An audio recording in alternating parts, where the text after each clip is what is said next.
Milyong-milyong deboto ng itim na Nazareno muling ipinakita ang masidhing debosyon sa pagbabalik ng taunang traslasyon.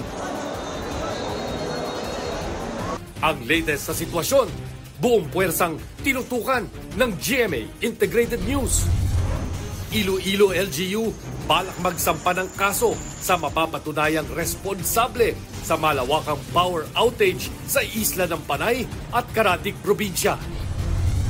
At ang pasilip sa mga eksenang dapat abangan sa upcoming GMA Prime Series na Asawa ng Asawa Ko. Yan at iba pang mga balita abangan mamaya sa 24 oras.